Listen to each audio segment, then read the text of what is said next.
Olá, eu sou a Caroline Córdova e eu vou apresentar o trabalho Como Estamos para Onde Vamos, uma bibliometria sobre o conflito interorganizacional. Primeiramente, gostaria de agradecer a oportunidade de estar aqui apresentando nessa conferência, representando a Universidade de Brasília, juntamente com o meu professor orientador Edgar Reis e o nosso colaborador Pedro Henrique. Nós não podemos estar presentes na apresentação, mas estamos representados, né, por esse vídeo e também pelo professor Edgar. De início, a gente tem que dar um contexto que nos relacionamentos interorganizacionais, ainda que cooperativos, estão sujeitos a ameaças de oportunismo e conflito. Quando a gente fala do campo de estudo do conflito, Luminou e colaboradores, eles constataram que no nível individual o fenômeno já está bastante, o estudo do fenômeno está bastante desenvolvido, mas que quando a gente vê no nível interorganizacional ainda é necessário mais avanço. Para isso, eles indicam que é preciso realizar ligações teóricas entre teorias consolidadas, como teorias de custo de transação, teorias econômicas utilizadas, né, no estudo de relacionamentos interorganizacionais, e também teorias emergentes, para daí a gente conseguir, né, iniciar essa conversa na discussão no nível interorganizacional e desenvolver mais esse campo. Então, o objetivo com o trabalho foi analisar a produção científica sobre o conflito interorganizacional entre os anos de 2014 e 2019 por meio de uma bibliometria, para a gente procurar verificar, entender se essas sugestões de Luminou e colaboradores estão sendo atendidas. Sobre os relacionamentos organizacionais, né, são muitas as vantagens que eles podem trazer para as organizações. No entanto, apesar de que o oportunismo e o conflito ainda podem acontecer, são utilizadas formas de governança, contratos formais e informais, para facilitar a coordenação e o controle, né, do relacionamento. Mesmo utilizando esses contratos, ainda as organizações elas sofrem ameaça, né, do oportunismo e do conflito. E quando isso ocorre, dependendo do contexto do relacionamento, pode ser encarado como uma traição entre as partes, né, entre as organizações, e isso pode gerar uma reação negativa, agravando, né, a situação e podendo causar até o término do relacionamento, né? Então, esse conflito que ocorre, ele acontece de diferentes maneiras a depender da discordância, né? Então, são diferentes dimensões. Então, a gente tem uma dimensão de integridade, onde envolve aí o conceito de oportunismo e desvio das normas e do comportamento ético, né? A gente tem uma dimensão de competência quando começam a ser questionadas as habilidades e conhecimentos do parceiro. A dimensão cognitiva, que é um conflito que tem consequências funcionais, pois ele é orientado à tarefa, então ele pode trazer, né, ganhos e funcionalidades para a melhor realização da tarefa. E a gente tem também a dimensão afetiva, que foca mais em sentimentos, emoções e incompatibilidades mais pessoais dos indivíduos, né? E sobre essa coisa do conflito ser positivo ou negativo, esse não é o melhor termo, porque conflitos são discordâncias. Melly, em 2011, fala que apenas as consequências podem ser consideradas positivas ou negativas, ou funcionais e disfuncionais, né? Isso após a tentativa da gestão daquela discordância. Então, para estudar e para fazer essa bibliometria nesse contexto, né, a gente fez uma coleta de dados em 5 etapas, que está exposta, as etapas estão expostas aqui na figura 1. Então, a gente definiu as palavras-chave para busca de artigos, a gente utilizou a base de dados Web of Science, por essa base ser bastante expressivo no estudo de ciências sociais aplicadas, retornando 123 artigos. A gente fez uma primeira filtragem baseando na leitura do título do artigo e no resumo. Após isso, a gente utilizou o critério do JCR Index maior do que 1, né? Então, para pegar uma produção com uma qualidade considerada na literatura. E após isso, a gente leu todo o trabalho, os 55 trabalhos restantes, para verificar a aderência, né, daquela discussão, a temática que a gente está buscando de conflito organizacional. Então, no final, ficaram 30 trabalhos que a gente analisou. Após isso, a gente analisou o contexto geral e teórico. Vou focar mais no teórico aqui na nossa apresentação. Né? O contexto geral são mais estatísticas descritivas, né, sobre o que foi observado nas publicações. Mas no contexto teórico, a gente analisou utilizando a técnica de análise de redes. E a gente fez como essa análise de redes? A gente checou a abordagem teórica que foi utilizada em cada artigo, e cada abordagem teórica que a gente mapeou foi considerado um ator dentro da rede, ou abordagem teórica ou teoria, né? E a gente ia vendo artigos que utilizavam uma teoria, tinha artigos que utilizavam duas ou três teorias, né? Então a gente foi relacionando eles dessa forma.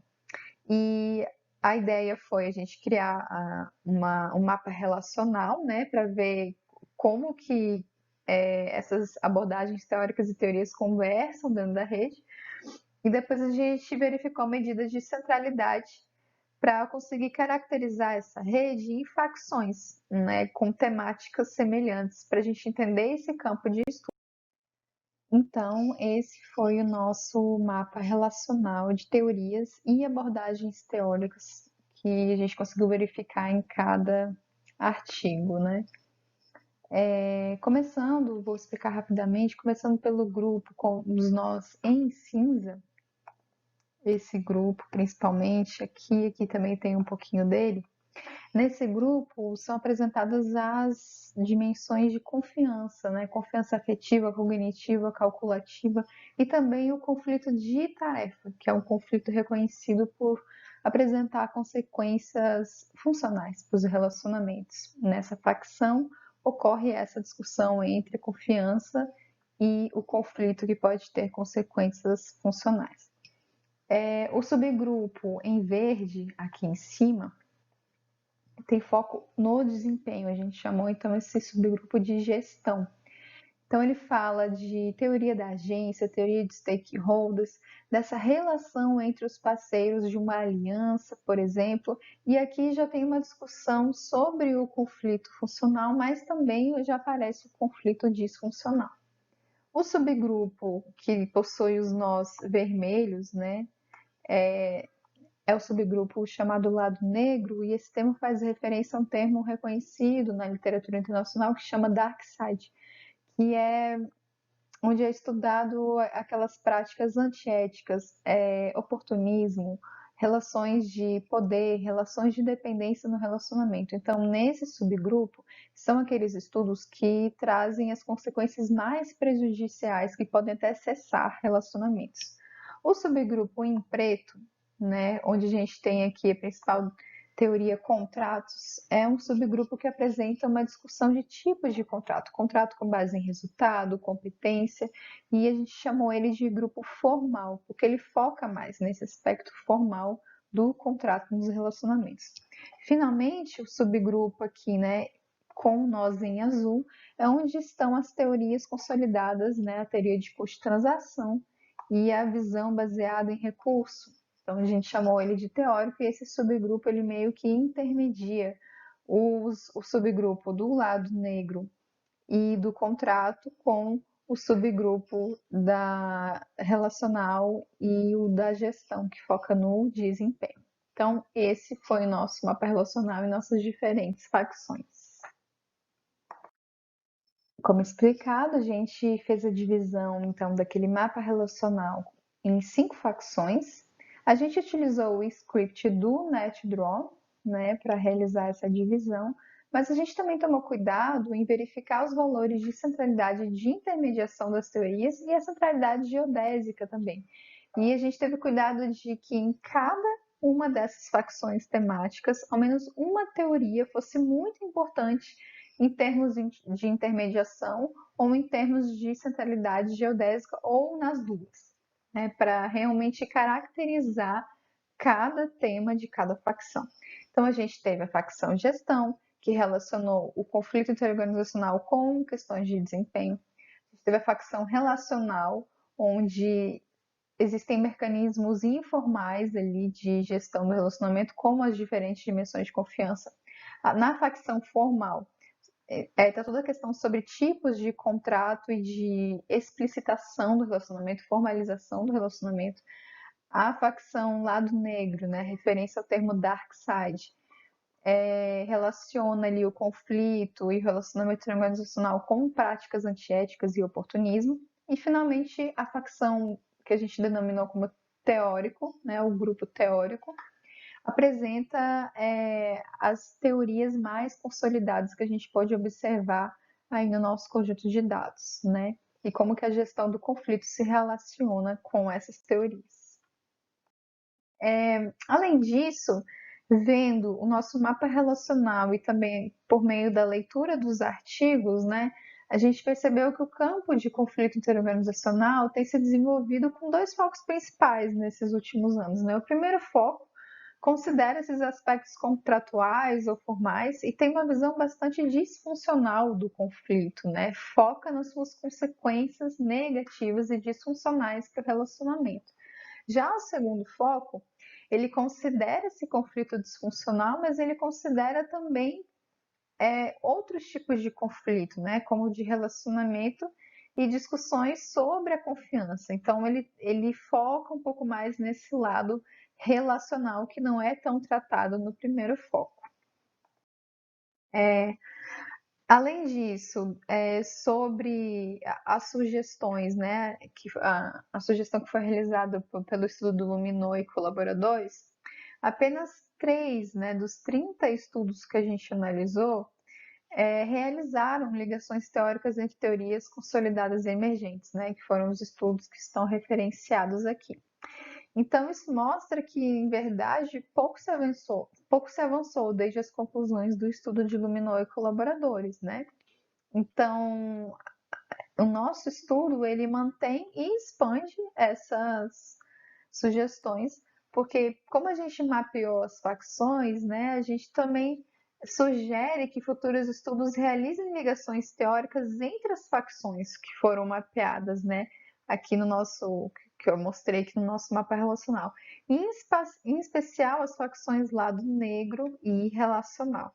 Além disso, também foi frequente chamado por pesquisas que estudam conflito com recorte longitudinal, né? Pois o conflito é um processo que ele pode ir se moldando ao longo do tempo. Então, a gente tem diversos estudos que acham importante esse foco em especial. A gente também organizou, né, uma lista com as principais contribuições dos estudos, né? Essa lista está no artigo para ser checada, caso seja de interesse. E as considerações finais, os principais resultados, então, utilizando análise de centralidade, né, de intermediações geodésicas, a gente conseguiu identificar a divisão da rede de abordagens teóricas em 5 facções temáticas, né? A gente percebeu também, através da análise do mapa relacional, a divisão desse campo de estudo em 2 focos, um mais contratual e mais formal, mostrando uma visão disfuncional de conflito e outro mais relacional, focando na confiança e nas consequências funcionais do conflito, né? A gente considerou, então, que pouco se avançou desde a sugestão de Luminou e colaboradores, fez novas sugestões e finalizo dizendo, então, que o nosso estudo contribui para o campo de pesquisa de conflito interorganizacional, apresentando aí um panorama recente das publicações e tendências do tema. E inserindo também essa análise, né, com a técnica de análise de redes para analisar essas tendências teóricas e como tem sido utilizado, que conseguiu trazer bastante novos insights, eu diria, né, que talvez não tivessem sido tão claros sem a utilização dessa técnica de análise. Então é isso, agradeço bastante e espero que o estudo possa contribuir aí na discussão. Muito obrigada, gente. Tchau, tchau.